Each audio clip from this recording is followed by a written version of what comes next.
targeted individuals, I want to talk about something which may be very beneficial for TIs, which have experienced trauma and which have become sensitized.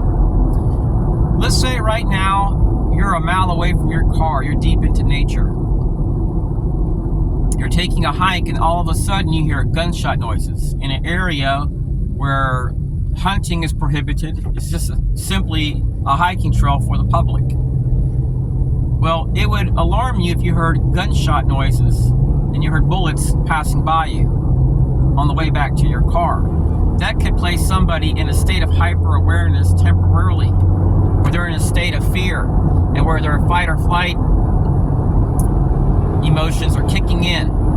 So if you're in a state where you're anxiety-ridden, you're anxious, it can place you in a state of hyper-awareness for a long time. These signs are evident when you do research on people which have been tortured, like in CIA prisons, Israeli prisons. You look at some of these people and you see their eyes are like this right here. Those are signs of trauma or sensitization. These people have experienced a traumatic event in their life or a pattern which has disturbed them. So to get them out of this, EMDR therapy may be very useful. Not for all people, but for some people it may help. Now, I had noticed a long time ago that by tapping on my body, it helped to relieve myself of stress. If you're a targeted individual, this may be beneficial for you, but what I have found to be way more beneficial for me is to ball up my fist and tap.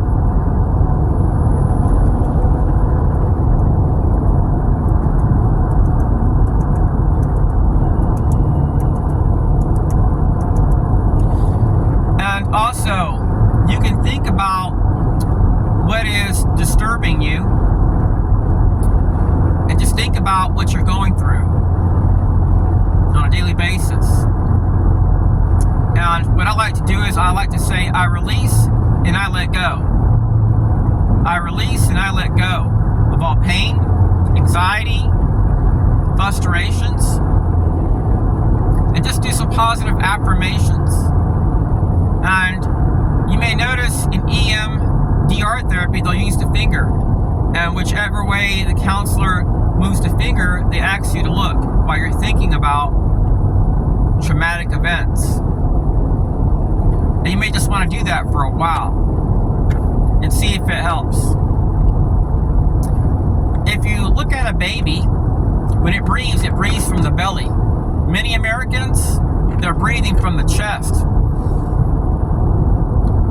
So, a targeted individual is typically under a state of constant anxiety. For some targets, their targeting is minimal. But even if their targeting is minimal, it can cause a tremendous amount of stress. So it's really important to do things to improve your health.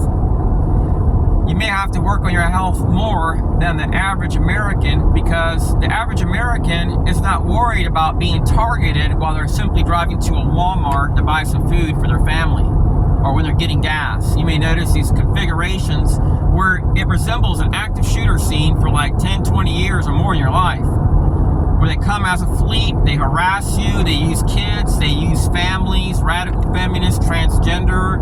I mean, it's absolutely nuts. It's like these people are desperate terror-related threats. And they have to use people in the army sometimes. They go into your schools. I mean, where do we get these people from? Our streets? What will possess somebody to go into a U.S. school to simply harass people? Now, the reason why they harass you in stores is because there's a lot of cameras. And since they come as a group, because surveillance and mobbing is a team effort, they know that you're most likely not going to react or do anything to them because you're outnumbered. And even if you weren't outnumbered, they already know you're not dangerous because they've harassed you thousands of times.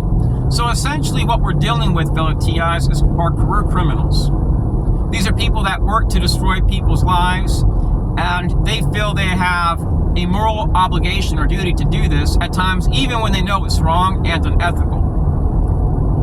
So we're dealing with people that are obviously evil, and they don't support the Constitution. Their thing is secret law. Secret law is not compatible with U.S. law or the Constitution. So that's how you know we have hidden threats within our system, which are clandestine. Any group which states they're clandestine and operating in our communities and that can outsource to a university is a threat to public safety. Let me tell you why. If these people can utilize university students and a horde of people to go out and mob and harass people, they are essentially no different than an active shooter threat, because they're creating the environment necessary to create trauma, social isolation versus inclusion, and public health and safety. Because the people that are being traumatized and that are asking for help are being denied help. So when those in the system are doing this, that's a clear sign that these people don't respect the law and don't operate in respect of the law. And what they're doing is they're conditioning people in law enforcement to believe that it's okay to do this, and that's why it's occurring nationwide. People are turning a blind eye to these operations because people in positions of authority believe that they have a right to bypass U.S. laws to protect other people, but they already know they're not protecting nobody. They're just simply targeting that person for destruction. That's it. If you suspect that you're being tailed on the road, fellow TIs, just simply find an area where you can do a U-turn and then drive a little bit and then come back to the same direction that you were driving to originally. And if you do that 2 times within a mile and the same car is doing that behind you, chances are you're being surveilled. In a situation like that, I just simply pull off the road, and if that car passes by me, I zoom in on their tag. Sometimes they may utilize ghost tags, but a lot of times the people that are being used are contractors, and they're utilizing their real tag. Also, if you go to a mall or a shopping center, let's say you finish shopping and you're with your grandmother, you bought her a church dress, and when you get back to your car, you notice there's a vehicle parked next to you, and you can't even put your hand in between that car, between your car and that car. And then on the right of you is another car, and the car is halfway out into the street. And let's say every time you go there, you notice this pattern where you notice a person off in the distance, and they're pointing in your direction, and every time a car in front of you leaves, a white car parks there, or a certain color car. And then before you know it, you have like 20 white cars or 30 red vehicles parked in proximity to where you're at. So these people, you may notice that they may show up, the same people in these cars may have shown up at your school where you buy groceries. They may buy the same groceries as you. They may show up upon arrival to places where you do legal studies to, sue these people or a law library. They may show up at parks. They may flag you to Parks and Recreation. They may communicate with seniors in law enforcement to use people to target you on hiking trails where you haven't seen anyone for 5 years walking. It's not about community policing. It's about singling you out as a problem, so that way you do not enjoy those public parks and hiking trails that most locals don't want to go to because perhaps there's gators there. I go to places where there's gators at times, so I won't be harassed. Their intentions, fellow TIs, are to keep you in a state of hyper awareness. If you're a gangstalking victim and you're experiencing this systematically, you may notice a lot of veterans, they suffer from hyper awareness, depersonalization. And many targets do because they're in a constant state of fight or flight. When those fight and flight emotions kick in,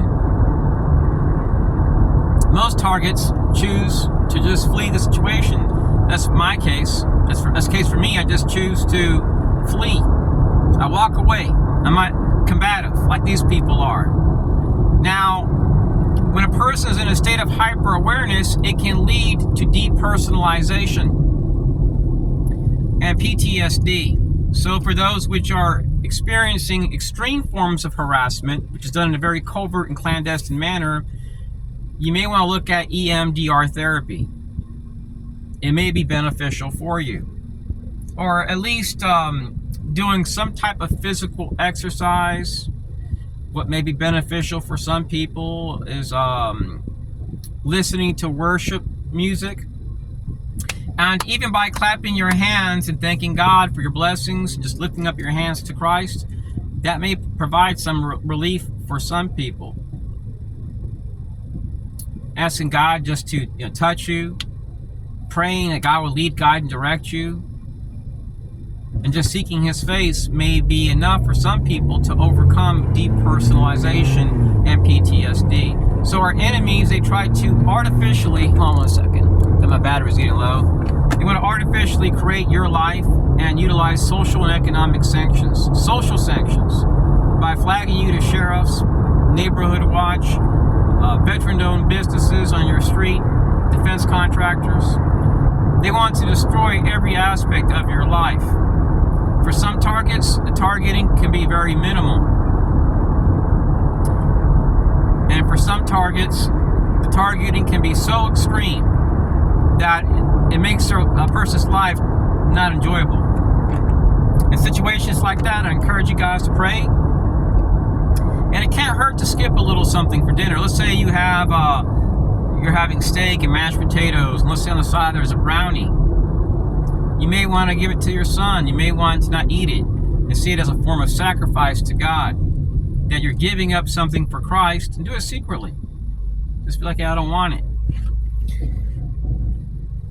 That's a way of humbling yourself, sacrificing for Christ, and showing God that you're willing to put aside earthly things for Him.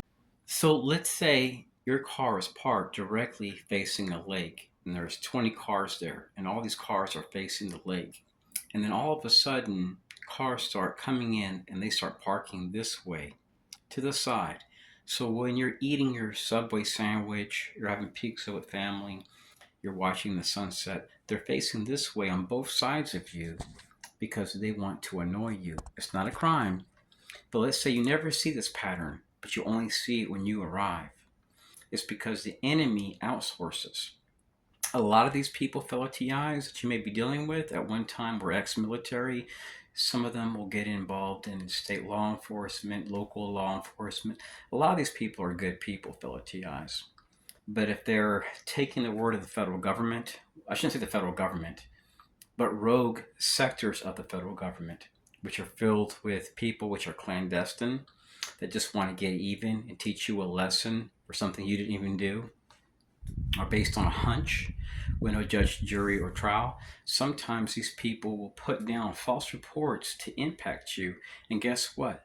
Their pet peeve is utilizing women and children, which are typically ex-military or a defense contractor, to slander and lie on you. Stay strong. Peace.